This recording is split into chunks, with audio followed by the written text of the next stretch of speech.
Assalamu alaikum, student. Good morning. I hope you beta all of you fine.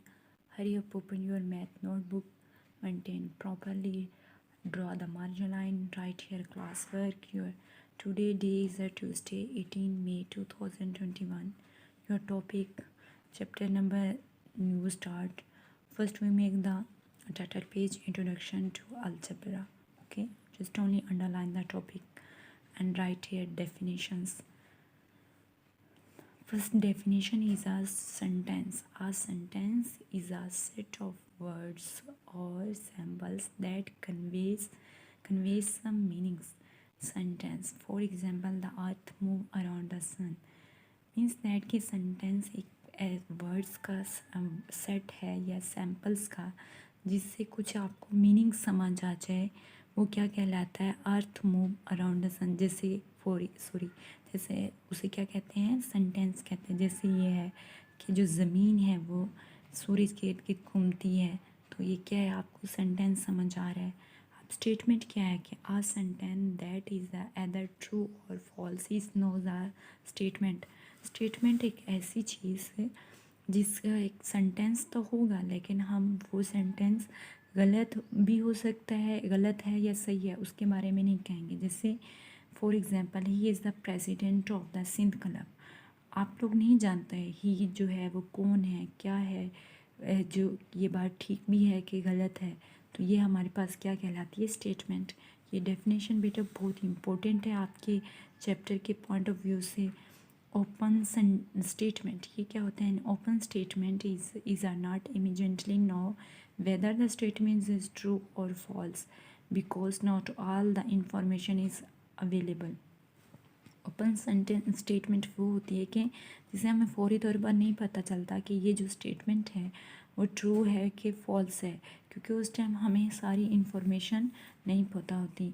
For example, यहाँ पे 7 plus ये blank के अंदर right क्या विल बी इक्वल टू 12, हमें नहीं पता फ़ौरन यहाँ पे क्या आना चाहिए कि आंसर 12 आ जाए। Next, variable is very important new चीज़ है, आपने इसे अच्छे से लर्न करना है। इसी बेस से हमने सारा चैप्टर सॉल्व करना है। A variable is a sample that represent show करे a quantity the value of which is not known.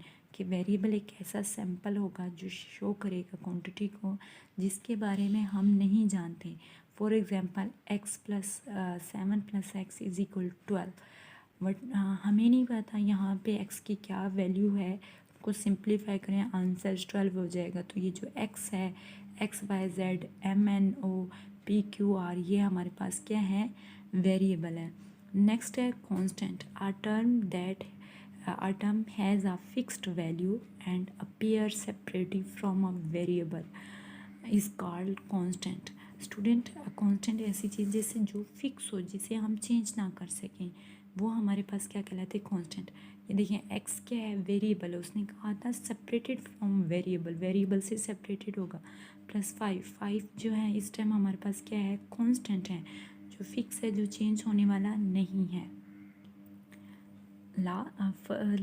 Second, algebraic expression, यही हमारी मेन डेफिनेशन है। Any numeral variable or combination of a numeral and variables connected by one and more signs of the fundamental operations plus minus multiply और divide, ये fundamental operations है, is known as a algebraic expression. इसमें ये कह रहा है कि न्यूमेरियल variable भी हो सकते हैं, उनका कम्बिनेशन भी हो सकते हैं, जो एक या दो से ज़्यादा साइन, जिसमें प्लस भी आ जाए, माइनस भी आ जाए, मल्टीप्लाई भी आ सकता है, तो वो क्या कहलाता है? वो अलजेब्रिक एक्सप्रेशन कहलाता है। For example, x plus 2y minus Z, ये देखिए वेरिएबल भी हैं, न्यूमेरियल्स यहाँ पे हैं, इनके अंदर दो से ज़्यादा साइन भी, फंडामेंटल ऑपरेशंस भी हैं कि प्लस भी करना है, माइनस भी करना है, तो ये क्या कहलाता है? अलजेब्रिक एक्सप्रेशन कहलाता है। नेक्स्ट हमारे पास है, next is coefficient, the symbol और numbers appearing before the variables used in algebraic terms is called a coefficients. Student, look at here, for example 2xy, ये देखिए ये क्या है? बिफोर वेरिएबल से पहले जो चीज़ है वो क्या कहलाती है, कोफिशेंट। कोफिशेंट हमेशा आप याद रखिएगा नंबर्स में होंगे, क्योंकि नंबर्स और सैम्बल्स की बात की है। 2 जो है कोफिशेंट है, मैंने 7 भी क्या है इस टाइम कोफिशेंट है। ये ए बी सी क्या है, वेरिएबल है। एक्स वाई जेड भी वेरिएबल है। Next definition is are term. Term क्या है, द नंबर्स और letters separated by operations and algebraic expression is called terms. For example ये अलजेब्रिक एक्सप्रेशन है, a + b 4x + 2y - yz। अब terms क्या होती हैं ये देखें, उसने कहा है नंबर या लेटर्स, ये ए बी एक्चुअली हैं, तो लेटर्स सेपरेटेड कर दें ऑपरेशन से। ये ऑपरेशन क्या है, आप ये ना कहिएगा दूसरे वाला ऑपरेशन प्लस है, प्लस ये नेगेटिव, ये एक्चुअली फंडामेंटल ऑपरेशंस हैं, इनको सेपरेट कर दें। ये प्लस हो रहा है तो ए एंड बी कर दिया, 4 है तो ये variables number letters x y z, ये हमारे पास क्या है, टर्म्स हैं। ये ना कहिएगा ये जो हैं 4 2 ये उसने तो नंबर्स कहा था, लेकिन ये क्या है, वेरिएबल्स के कोफिशिएंट है, इसको हम नहीं कर सकते। ओके बेटा। नेक्स्ट है लास्ट डेफिनेशन है लाइक एंड अनलाइक टर्म्स क्या होती हैं। If two terms differ only in their numeral और लेटर्स कोफिशिएंट्स और या does not differ at all, इसमें से भी they are called like terms. Simple सी बात है बेटा, लाइक टर्म्स क्या होती है, टर्म्स तो हमने पढ़ लिया। लाइक टर्म्स वो जिसमें सेम वेरिएबल्स हों, दो चीज़ें जो कोफिशिएंट की वजह से सेपरेट ना हों, जो डिफरेंट ना हों, नंबर्स की वजह से डिफरेंट ना हों, लेकिन उनके वेरिएबल्स जो हैं सेम होने चाहिए, तो वो लाइक टर्म्स होते हैं। ये जैसे 2a 5a - 4a, यहाँ पे वेरिएबल तीनों के सेम है, लेकिन क्या है, न्यूमेरियल्स इनके जो नंबर्स हैं या कोफिशिएंट कह लें, ये क्या हैं, सेम नहीं है। ज़रूरी नहीं है यहाँ पे 2 भी आ सकता था, 2 भी आ सकता था, -4 भी आ सकता था, ज़रूरी नहीं है, क्योंकि उसने कहा है does not differ at all. Unlike terms क्या है, differing terms are called unlike, means that जिसके अंदर वेरिएबल डिफरेंट होने चाहिए।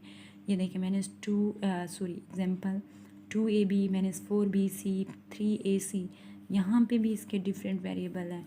Differing terms mean x y z, यहाँ पे एक्स वाई जेड भी आ सकता था आपके पास, तो ये क्या है, अनलाइक टर्म्स। बेटा आई होप बेटा all of you understand your homework, learn and right on rough register all definitions. Practice में मेक अ परफेक्ट मैन, याद रखिएगा बेटा, जितना आप लोग लर्न करेंगे और इसे रफ नोटबुक पे राइट करेंगे उतना अच्छे से याद होगा, और ये चैप्टर हमसे जल्दी फिनिश हो जाएगा। ये बेसिक है डेफिनेशन से ही हमने चैप्टर सॉल्व करना है। ओके, अल्लाह हाफिज़ एंड टेक केयर।